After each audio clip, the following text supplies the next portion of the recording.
आप सभी लोग को नमस्कार। हम अपने YouTube चैनल पर आप सभी लोग का स्वागत करता हूं।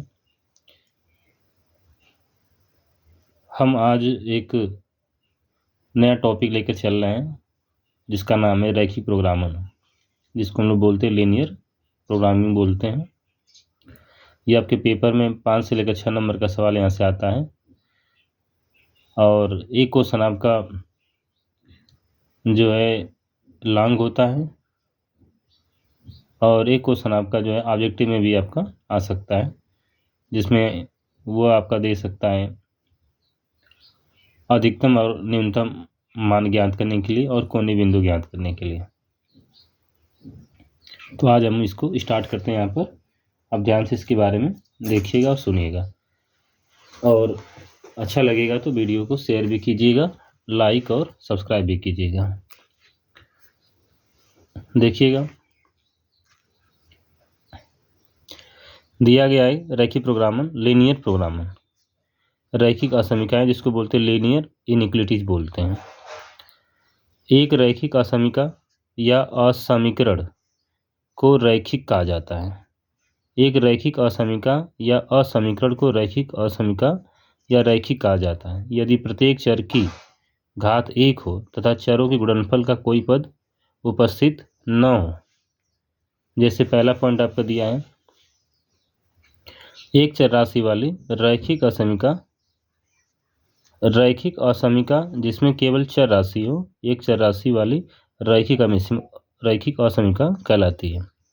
यानी ऐसी रैखिक असमीका जिसमें केवल एक ही चर राशि हो तो उसे बोलते हैं एक चर राशि वाली रैखिक असमीका। जिसमें केवल आपका एक यक्स का रैखिक असमीका हो, या तो वाई हो या तो जेड हो।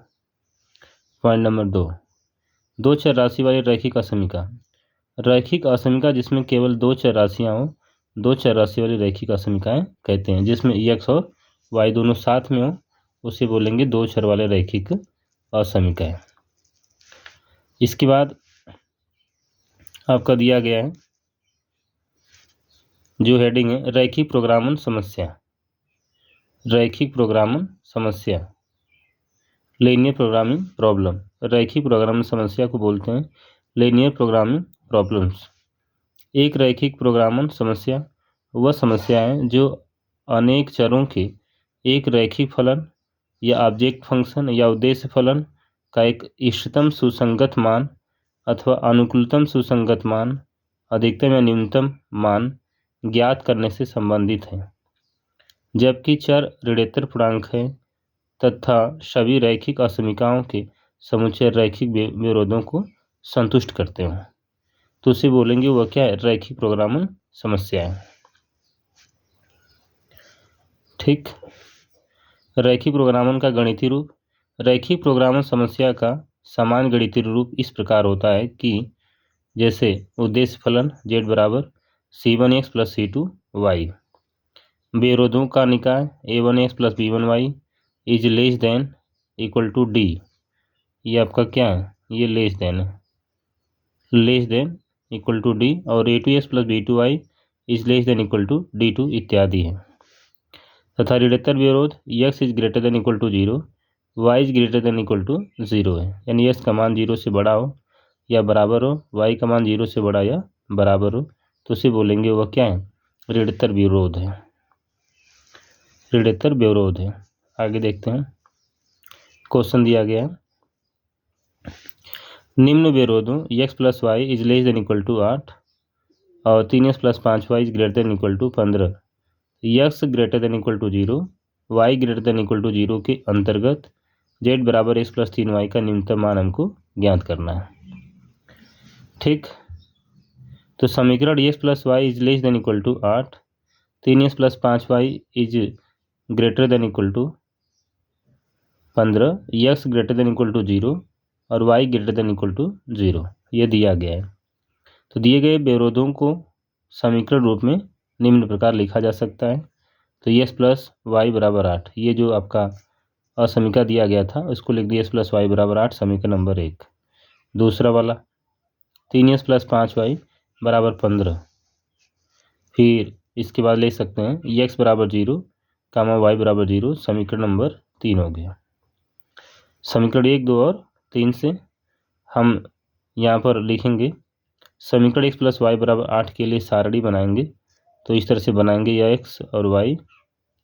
तो हम लोग x का मान 0 ले लेंगे और इसमें रखेंगे समीकरण 1 में, तो ये y का मान 8 आ जाएगा। फिर अगर y का मान 0 ले लेंगे तो x का मान कितना आ जाएगा, 8 आ जाएगा। तो रेखा x प्लस वाई बराबर 8 पर जो बिंदु मिलेगा ए 8 का मान 0 और बी 0 का मान 8 से होकर वह जाता है।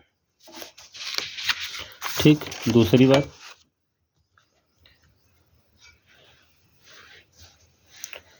दूसरा कंडीशन,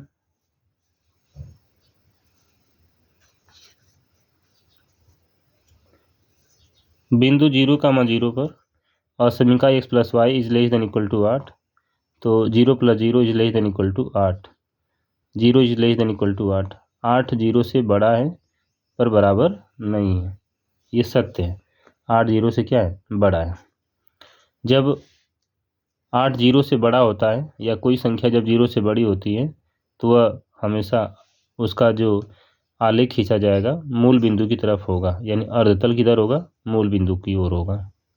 समीकरण 3x प्लस 5y बराबर 15 के लिए सारणी रेखा 3x प्लस 5y बराबर 15 बिंदु 0 का मान C0 का मान 3 तथा 5 का मान 0 से होकर जाती है। तो इसके लिए हम लोग ये टेबल बना लिए, ये x है, y है, x का मान 0 रखेंगे तो y का मान 3, y का मान 0 रखेंगे तो x का मान कितना आ जाएगा, 5 आ जाएगा। बिंदु 0 का मान 0 पर असमीका 3x plus 5y greater than equal to 15। तो x और y का मान इसमें रखेंगे 0 0 पर 0 15 से क्या है, बड़ा हो गया, तो ये असत्य हो गया। अर्धतल मूल बिंदु को विपरीत होगा, अर्धतल किधर होगा, मूल बिंदु के विपरीत होगा। आगे देखते हैं क्या स्थिति बनती है। अतः अर्धतल समीकरणों का आलेख खींचने पर सुसंगत क्षेत्र ABCD प्राप्त होता है। तो हम लोग पहले क्या करेंगे, आलेख इसका खींचेंगे। तो पहले बिंदु पता कर लेते हैं, जिसके कोणीय बिंदु A 8 का मान 0, B 0 का मान 8, C 0 का मान 3, D 5 का मान 0 है। आप ये देख पा रहे हैं कि ये क्या है, x और x डैश है। आप इसको मान सकते हैं, ये क्या दिया गया है, x और x डैश है, y और ये y डैश दिया गया है। फिर इसके बाद ये अक्ष खींचेंगे, ये आपका मूल बिंदु 0 का मान 0 है, इस पर मिलाएंगे कितना पॉइंट, 8 का मान 0। ठीक है, 8 का मान 0 आप मिलाएंगे तो यह 1 2 3 4 5 6 7 8, 8 इधर, 0 3 पर, तो 8 का मान 0 हो गया। फिर 0 का मान 8 y एक्स पर जाएंगे तो ये हो गया 0 का मान 8, 1 2 3 4 5 6 7 8। फिर इसके बाद 0 का मान 3, तो 1 2 0 का मान 3 y एक्स पर, 1 2 3। फिर 5 का मान 0, 1 2 3 4 5, तो इसको मिलाएंगे तो 0 का मान 3 और 5 का मान 0 को जैसे ही हम मिलाते हैं तो इसका रेखा का समीकरण 3x प्लस 5y बराबर 15 मिलता है। फिर 0 का मान 8 और 8 का मान 0 को मिलाएंगे तो रेखा का समीकरण x प्लस y बराबर 8 दिया गया है इसको। तो क्या करा था, जब 0 से कोई मान बड़ा हो जाता है तो वह मूल बिंदु की तरफ होता है, और जब 0 किसी वैल्यू से बड़ा होता है तो वह मूल बिंदु के विपरीत होता है। तो ये वाला ग्राफ हम लोग जो बचा है इसी को छायांकित कर देंगे ऐसे ऐसे करके। ठीक, आगे देखिए, आगे हमको निकालना है क्या, कोणीय बिंदु पर z के निम्न मान हमको ज्ञात करने हैं। तो ये हो गया कोणीय बिंदु z बराबर x प्लस 3y। तो लिखेंगे कैपिटल A 8 का मान 0, इसमें रखेंगे तो 8 आ जाएगा। फिर कैपिटल B 0 का मान 8, 0 प्लस 3 गुणे 8 बराबर कितना, 24। कैपिटल C 0 का मान 3, तो 0 प्लस 3 गुणे 3 बराबर 9। D 5 का मान 0, तो 5 प्लस 0 यानी 5। अतः बिंदु D 5 का मान 0 पर z का न्यूनतम मान 5 प्राप्त होता है।